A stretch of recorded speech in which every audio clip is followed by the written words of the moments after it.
Sorry we broke in on your festival, but the Bulbasaur you're angry at is my friend. The reason you're so mad is because it doesn't want to evolve, right? Well, if Bulbasaur doesn't want to evolve, I don't think you should have a right to force it to. You know what you need? A timeout to listen to the podcast.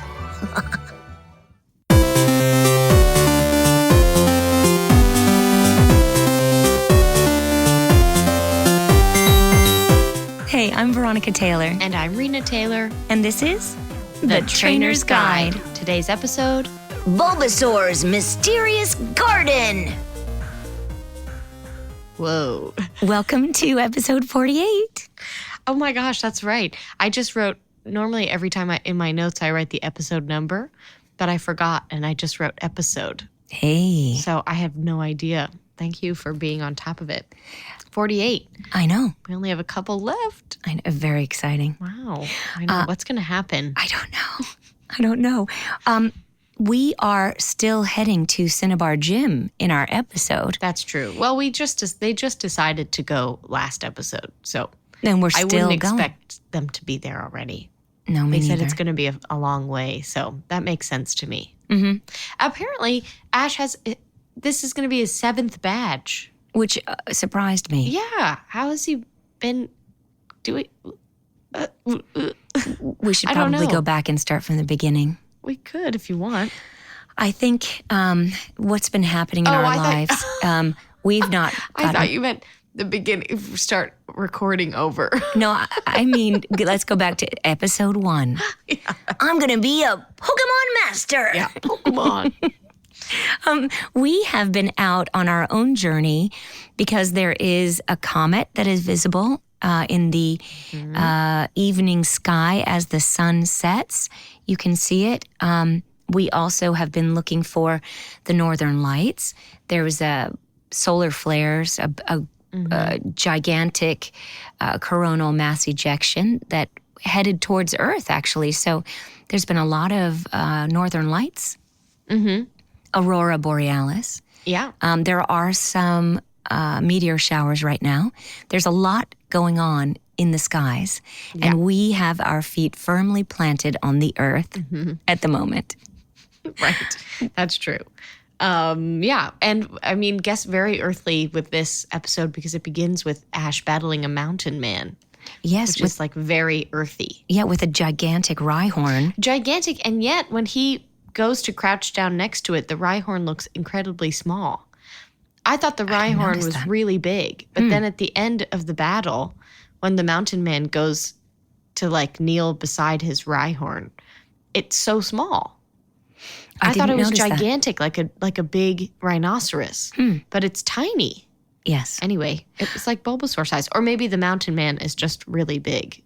Like Paul Bunyan. Yeah, so maybe that's why. Well, it also shakes the earth as it runs, so it may be small but mighty. Yeah, I was surprised because it looked so big and then it wasn't. Anyway, that's a lot of talking about this Rhyhorn that nobody can see, but if you watch the episode, let me know if you thought the same thing. But basically, we start off with this battle, and they're heading towards Cinnabar Gym, but then obviously still coming across people and things on their way. They say obstacles on their way, in their way, which we all face every day. So I think that's, again, one of those normal things. And it's pretty much every day that you come across a mountain man as well. So this is very true to life. Absolutely.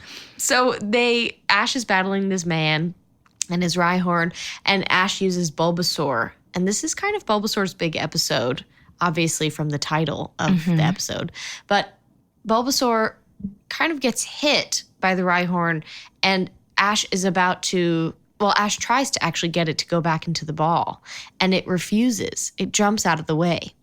And then basically, because it's so stubborn, it channels that energy and ends up defeating the Rhyhorn. Uses Razor Leaf and then Vine Whip on its own. And then, knocks Rhyhorn out. And they end up winning the battle. I think what's interesting with this in the beginning, to start off with this, is that when Ash tries to get the Bulbasaur to go back, the mountain man goes, "Wow, you must be a lousy trainer because your Pokemon don't even listen to you."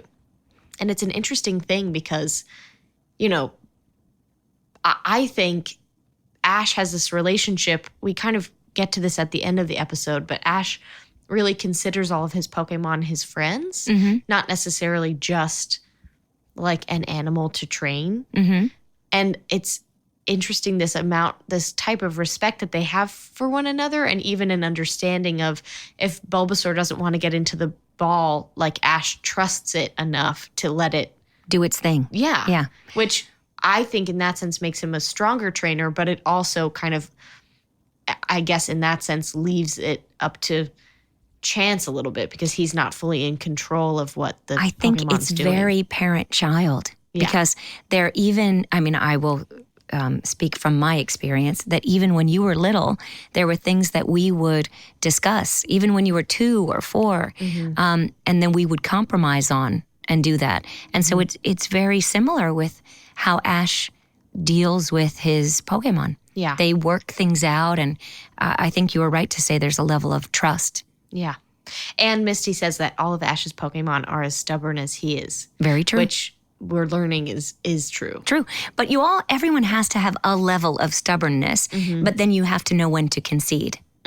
Or, you don't have to give up everything. Yeah. Compromise. But it's also interesting, too, because all of Ash's Pokemon, I think for the most part, they've found him. Like they've come across each other. Like the Bulbasaur they meet in the forest, and the Squirtle and Charmander, even Pikachu kind of. But like all of these Pokemon, Caterpie he found and caught. And even Pikachu is not what he set out to. But there's not a lot of Pokemon that he's caught. Maybe Muck, but I don't obviously remember him catching Muck, so I don't really know. Right. And the Krabby too, maybe. But it seems like most of the primary ones that he's caught, they meet and kind of have an experience and then decide to work stay together. Yeah. And so it's a very different relationship than like having a battle, defeating the Pokemon, like weakening it and then catching it. You know? Very similar to how you become friends at school. Right. You're sitting next to someone and you find out that you have things in common, and then you start hanging out on the playground. And so there you come upon, you don't always set out to befriend someone, or you don't set out to capture a certain Pokemon. It just happens. Yeah, anyway, just an interesting thing very interesting. that's happening. So Bulbasaur wins this battle, but is very injured. And it's kind of like... The bulb on its back is glowing. Yeah, very bad. So we go to the Pokemon and it Center. has that giant bump on its head. It has which a big bump. Later on we see just has a Gets a Band-Aid on Band-Aid, it. which definitely helps, I think. So we go to the Pokemon Center, and Nurse Joy... Basically, we find out kind of right away that Bulbasaur is fine, but it's getting ready to evolve. Right. And Bulbasaur, I guess, evolve in this special way where they have an actual ceremony where they go to a mysterious garden that is never in the same place. So it's always in a different spot.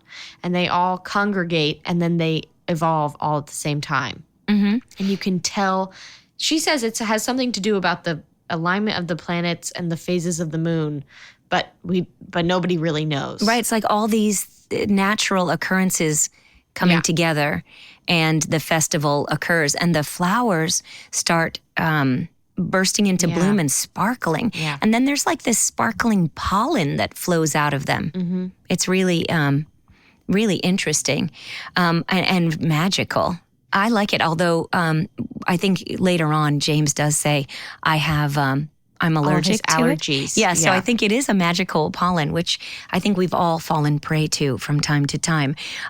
Especially right now in the fall, right? Pollen is even worse. Well, or maybe not pollen, but allergens. We have can been be bad. traveling from season to season within weeks. So we've gone from spring to fall, from very hot weather to very cool weather. So I feel like we're always having an allergen attack. But you were telling me, too, that there was something in the paper the other day about fall allergies being, like, no joke.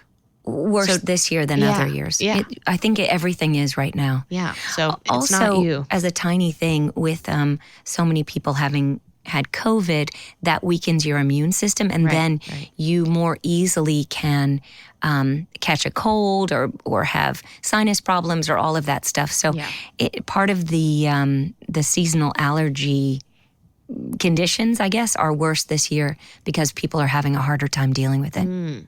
Yeah, that's what happens. But here we go with this announcement that Bulbasaur is going to evolve. Ash says, where is this evolve-arama? Which I think is really hilarious. But Bulbasaur does not find it so hilarious. Yeah, so Bulbasaur's kind of hearing all of this while it's in the operating room or whatever. Yeah, waiting in there. And it looks kind of sad. And so it ends up that night, they're all sleeping, I guess, in the Pokemon Center. Bulbasaur sneaks out and Pikachu follows it. And they basically have this whole conversation sitting out looking at all the sparkly pollen. And you can kind of tell that Bulbasaur doesn't really want to evolve. Like it's frustrated. And all of a sudden... Wait, and Pikachu's rubbing its back. Yeah. It's really cute. It is really cute. But all of a sudden... these vines come out and grab Bulbasaur. And we find out that it's all these other Bulbasaur who are making the pilgrimage. And Bulbasaur gets poke-napped. Yes, that's a great way to put it. Yeah. And also floating above, the vines carried, can hold it up like a balloon, like a Macy's Day balloon, really. Yeah. Which, interestingly, Pikachu is in the Macy's Day parade, not Bulbasaur, but Bulbasaur is the only Pikachu that has been like a balloon. Wait. Follow me? So the point is, somehow it's the only Pikachu that's been like a balloon. Yes, they're able to elevate it and keep it up in the air. Yes. So it really can't run away. And truly, you probably would want Bulbasaur to work for Macy's for the parade because they would be great at holding the balloons up. Oh, you mean everybody is a Bulbasaur in the parade? Oh, I see what you mean. Or you could have some cheap labor. Well, I think you'd probably have to pay them more. They seem to be quite stubborn. Yeah, and what if they evolved and bloomed right there in the in the parade? That would be bad because you just don't know. Can Ivysaur also? Yeah, they can because Venusaur uses the vines. I was going to say once they evolve, are they not able to use the vines anymore? But they are. Probably. So that wouldn't. Oh, yes, they are. Yeah, you're right. People would just be sneezing a lot because they'd be blooming, and that might be a lot. But we can work something out. As you can tell, the Macy's Day Parade is one of our favorite things because they would all look the same, and you know how the people doing the balloons all wear costumes? Have the costumes. Yeah, that would be cool. I know it would be. Maybe they could do it for one balloon. You know what I mean? Yeah, maybe they could do it for Santa. Let's do our own. They could lift Santa up. The sleigh would be held up by Bulbasaur vines. Yes, that would be awesome. And or Santa could be sitting in the giant bloom on the back of Ivysaur. Yes. But we get ahead of ourselves. Whoa. Okay, anyway, so they're off doing this. Steal Bulbasaur. And Pikachu has to run back and tell Ash, Misty, and Brock, who are sleeping in their hostel, where they have the bunk beds in their room, and kind of act out a charades of sorts. Yeah, it does a great Bulbasaur impression. And then they all go, by the look. What, the what? And they go running out, find out the Bulbasaur is gone, and go running into the wild. They get out of their pajamas and back into their regular clothes. But they actually don't wear pajamas. They just kind of... In this episode. But they're just wearing... Ash is just wearing his black T-shirt and jeans. Yeah, so... He's just kind of not wearing his vest. That's right. And Misty has slippers on. She does, yeah. And he has his socks. Anyway, so they run out and go running after Bulbasaur. And meanwhile, we see Team Rocket is also walking through the forest, just, on the hunt for Pikachu.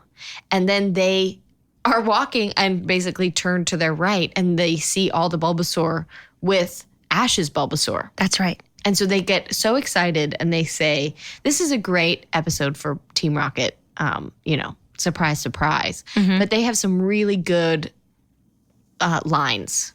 So they say it's a Bulbasaur Bonanza. A Bulbasaur blowout. And a breathtaking Bulbasaur bargain bazaar.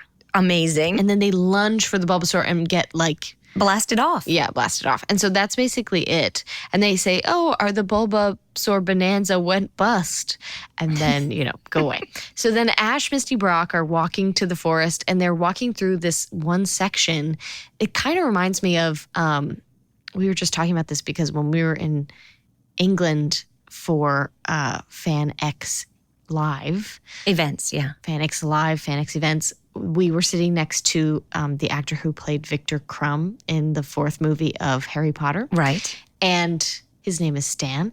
And in this movie, when they're through this, we were talking about this because they're going through a maze and there's like all this stuff happening in the maze as part of one of the things. Anyway, this part reminds me of that. You know what it reminded me of? Sleeping Beauty. When Maleficent puts up that whole, everyone's fallen asleep and the vines grow up and all the thorns and no one can get through. Because that's much more specific to this. Yes, well, no one is sleeping. That's true, yeah. Our trio has to dive through as the vines are growing up around. These vines are attacking them. Yeah, and trying to prevent them from getting into this mysterious garden. Right, and they're kind of forming a wall. And Ash, Misty, Brock, Pikachu dive through just as the wall is closing in. So they kind of get sealed in to the mysterious garden. And we see it's this wide open field with a big tree that it's empty, it's bare. Right. And all the Bulbasaur are down there.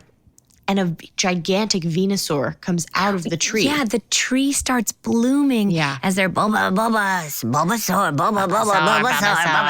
they're going on and singing and singing and singing.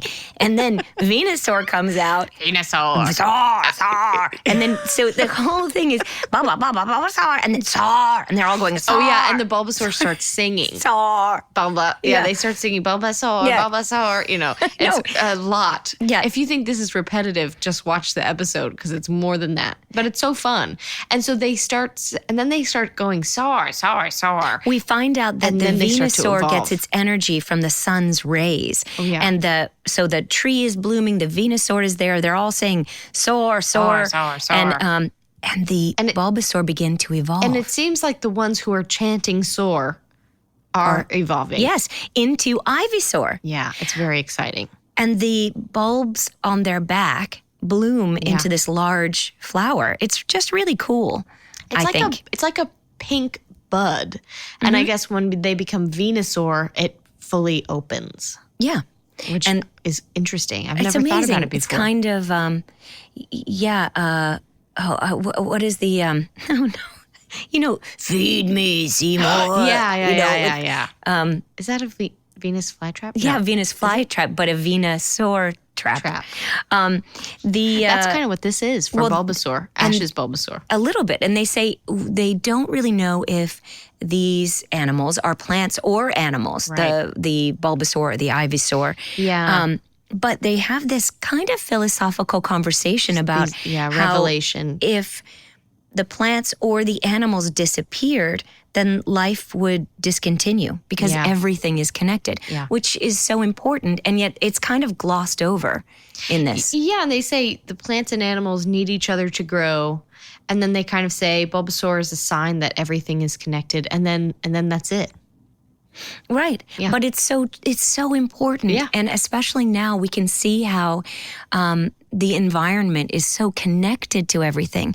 This past week, there was a huge hurricane that came through. Helene came through Florida and then up all the way up into North Carolina. Mm-hmm. And then just 2 days ago, Milton came through right across Florida, flooding around the world. You can see how environmentally everything is connected. Yeah. And even though you may not live, let's say, in Florida, you're still affected by the weather. Right. So this is an important point, I think, and it's only dropped into the episode and kind of glossed over. Yeah. But I think, too, witnessing something like the Aurora Borealis or witnessing these amazing natural wonders, it does really get you thinking about how connected we all are and all that kind of stuff. And so it makes sense that at this exact moment in the episode, they start these thoughts come up because they're witnessing such a beautiful, never before seen event, seen before event. And so that's kind of like, I don't know, it's really exciting and also awesome. Inducing. Yeah. The thing too with the aurora borealis, because we're in the northern hemisphere, those solar flares can also, they create this wonder, but the danger is that our technology can be really affected by it. Yeah. So this is also the side of, I think, what Bulbasaur is experiencing. There's this greatness in being able to evolve, but at the same time, there's a downside if it's not what you're really ready for. Right. Here with the solar flares, they can totally disrupt all of our GPS and other technology. The same thing for Bulbasaur, being forced to evolve too early. It could just disrupt who it is. Yeah. So exactly. Anyway. And so we see that this kind of awe-inspiring talk is disrupted because Ash looks down and sees that Bulbasaur is really struggling and it doesn't look like it wants to evolve. And so everyone's angry at it. It's kind of like, it's really trying hard to not give in to this evolution. And the Ivysaur and the Venusaur kind of start talking to Bulbasaur, and you can see that it doesn't want to do it and all this kind of stuff. And they're all getting mad. And then the Venusaur gets its vines out and is about to hit Bulbasaur, which is kind of crazy. I know. And Ash runs down the hill and dives in the way. Gets hit. Yes. Instead of Bulbasaur. It's very heroic. The beautiful part is that he gets slapped with the vine whip and then turns around and goes, and just kind of laughs a little bit. Because kind of that, I'm on your side. Yeah, exactly. You know? And so basically Ash says, what we heard in the opening of this episode of this has to be Bulbasaur's choice. And even if you feel like this has disrupted your festival, we have to if Bulbasaur doesn't want to do this, then you can't force it to do that. Right. Which is kind of a hard pill for these plant animal things to swallow. They kind of, it doesn't look like they've fully gotten on board, but before they can do anything, Team Rocket come back. And they say, you're right, Bulbasaur should have the choice to evolve. Right. You all have to choose your own path. Right. And we choose to suck you up in our vacuum. Right. Because they try earlier too, they try to get through the wall and they are trying to, some more things. So it's like the vines have turned into like tree limbs, and that's the wall's kind of this wall of tree. And so they say, you asked for it. We're the toughest team you ever saw. Let's cut to the chase. Right. And with then all they their cutting tools. Yeah, and then the vines kind of attack them and they say, a timber tantrum. Let's get to the root of your problems or something. And then they get hit again, blasted off. And so then they say, we've chosen our own path, and we decided to take our balloon up over the wall to come vacuum up all the Ivysaur. And they start do. Sucking them up, to which, of course, Meowth says, it's a success. Right.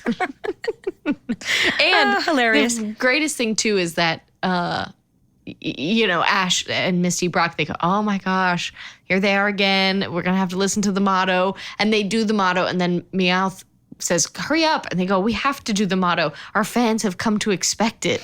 Which is we true. Have. Yeah, we all, that is absolutely right. So they're suctioning up the Ivysaur. Venusaur is trying to keep the Ivysaur down, but it's getting sucked up a little bit.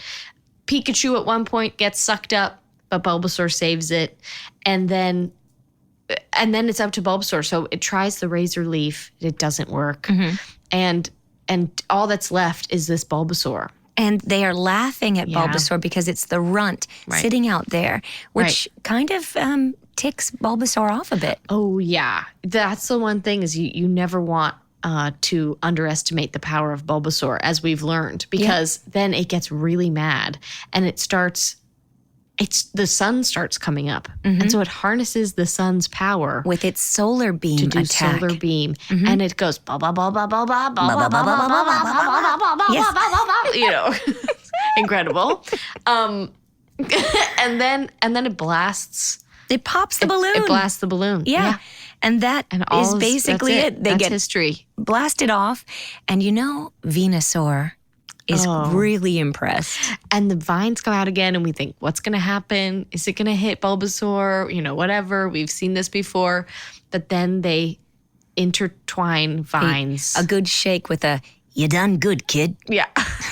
Bulbasaur. Bulbasaur. You did a good Venusaur. job. Soar. And then that's basically And it, the garden which is disappears. and so just like And they all leave. Brigadoon, It's a it Brigadoon. disappears until the next 100 years or whenever it happens next season. Yeah, the next planetary Alignment. Mm-hmm. Yes, so that's basically it. We've learned from this episode that you've got to challenge yourself, and then evolve at your own pace. Yeah, exactly. And you stick up for your friends, be there for them when they need you.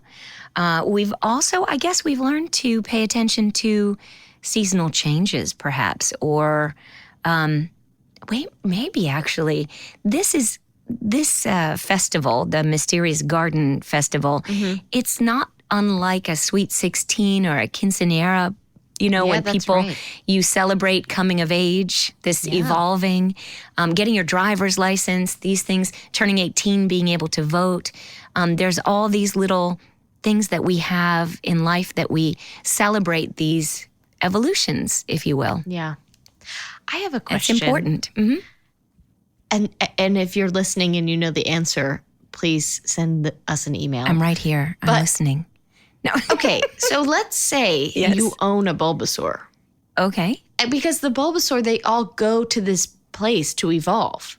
And Nurse Joy says nobody's ever been to this garden before. Yeah. So let's say you owned a Bulbasaur, and then the next day you wake up and you just have an Ivysaur? I would say yes. It just because appears? They sneak off and go. They're going on this pilgrimage where they just kind of fall into line, like in that Wegovy commercial. Right. Wegovy, where they all are doing their thing and they look up and they go, oh, and they join that mob crowd. It's very much like that, isn't it? We've been watching too much Columbo and Murder, She Wrote. And but that commercial's on all the time, and those people just go. They go. know the time, and they go. And that's the same for Bulbasaur. So I think... What a surprise that would be. They just join in and come back home afterwards. Yeah. Mm-hmm. Do you think the trainers know? I mean, like Ash knew that the Bulbasaur's bulb was glowing. Yeah, but had no idea because he just ran in his socks to the window and looked in the emergency room. So, like, do you think that if you... Maybe people would know that and be like, okay, Bulbasaur, see you when you get back. Like, what happens? They must sneak out at night. I know, but that would be such a surprise. I don't None think of us will ever know. Wouldn't you be afraid? Wouldn't you be, like, scared? Go, what happened to my Bulbasaur? Who are you? That seems like a very odd thing. And how has nobody ever seen this before? If all Bulbasaur go to this place, not just wild Bulbasaur. I think it's that thicket that grows up around the mysterious garden. Yeah, I don't know. You're not ready to be the trainer of a Bulbasaur, I think, because you have too many questions. I just don't want to be blindsided. I'd like to know. True. Well, I don't want to just wake up the next day and have a new Pokemon, you know? I understand. I need control. I know. You need to have the I need gradual evolution. Yeah, I guess so. Anyway, that's just a parting thought that I leave with all of you. Yeah, I think it was an interesting episode. It was simple in what happened, and yet it was pretty big in terms of people making their own choices, which is always very important. Totally. Yeah. Well, I guess this is a good time for the Poke Wrap Up, where we hear from you, the Pokemon community. We asked you to send in your Pokemon memories, stories, and inspirations. And here is one of this week's. This is from Corinne in Canada, in Quebec. And she writes, I watched the whole first season in French and then later on in English. That's how I learned English. I just discovered your podcast and I feel like a happy child again. What a beautiful duet you two make. Pokemon meant absolutely everything to me as a child. My childhood was a happy time because of you, basically. Pokemon is all about real friendship and life lessons. First season will always be the best, along with the first movie. Thank you for making me happy. Merci beaucoup, Karine. And we want to hear from all of you. Email us a short recording or write to us at trainersguidepod@gmail.com. And try to keep it short, maybe 30 seconds or so. We don't want to have to edit. Oh, and please include your first name and where you're from.